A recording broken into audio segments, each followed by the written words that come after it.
Hello everyone, this is an overview video of what's new in the Grid Singularity Exchange UI for version 1.4. So in version 1.4, we've just released a new legend. So you can see the legend here. It's going to tell you what the different colors on the map represent. So the green is a net exporting energy, blue is neutral, and red is net importing energy. And we can see here on the map the ring and the different homes are blue because we haven't run the simulation yet, so far they are neutral. Next feature we've added is the ability to add your own profile picture. So in your profile or username, you can click here and upload a picture from your desktop so that you can personalize your account. Some of the next things we've added is additional assets that can be added to the map. So we have added the ability to add custom assets as well as the custom home. So if you click on the PV load consumption or battery, there is a custom battery, custom load, and custom PV. So if you click on these, you can add them directly. You don't need to configure anything in the advanced settings, but if you want to really customize it with maybe your PV capacity, your storage capacity, or maybe for the load, for example, if you want to upload your own profile, then that is possible through the custom load feature. The next feature we've added is related to the custom PV. And through the custom PV, by default, now we have connected to an API to the website energydatamap.com. And this allows us to read in a local PV forecast for the geographical location on the map where you are building your community.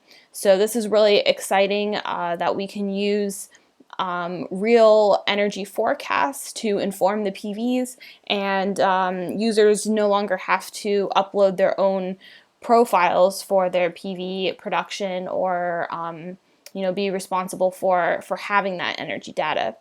So this is a free tool, and it's going to use the PV from your geographic location by default. So all you need to do is just add the custom PV and click Save. Now, if you want to customize it even more, you can go to the advanced section, and in the solar profile, it's showing that it's going to use a local generation profile, but you have the option to also upload your own profile or use a profile from our database.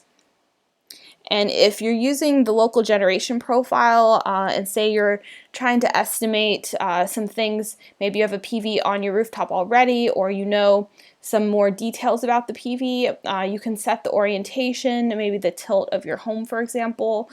And it's also optional to set the azimuth and tilt using our 3D visualization of the home here. So this is more for advanced users. Great, and then just a reminder that we have on the side a list view of all of the assets and homes in a community. So you can also use this to remember, which assets are in your community and how to quickly find one from the map view. So let's go ahead and run the simulation, and I'll give you an update on what we have in terms of the results available. So one of the new results that we added is a key results feature. So once you've run your simulation, until you go through the rest of the results, we want to present the most simplest results first, the most user-friendly, and the most geared towards new users. So we have key results here, and it gives you the self-sufficiency and self-consumption for your entire community, and it also explains here, what that means, so you can understand some of the basic results of your community. The next thing we've added is the savings KPI, so that's on the home level. So for all the homes in your community, you probably want to know, are you actually saving money by trading locally versus just buying from the local utility. So we've calculated that for each home here. We have the utility bill, which is what you would pay the utility, and that may also include a feed-in tariff, and then what you would actually pay by trading locally with your neighbors using the GSY exchange. So here we have the two bills, and then the difference, of course, is the savings. At the top, we specify if the money is something that you owe, or if you have a lot of PV generation or energy storage, you may actually make a revenue because you are getting more income from those investments. So that will also be apparent here. And then we also plot a graph of the average of the daily savings as the simulation is running.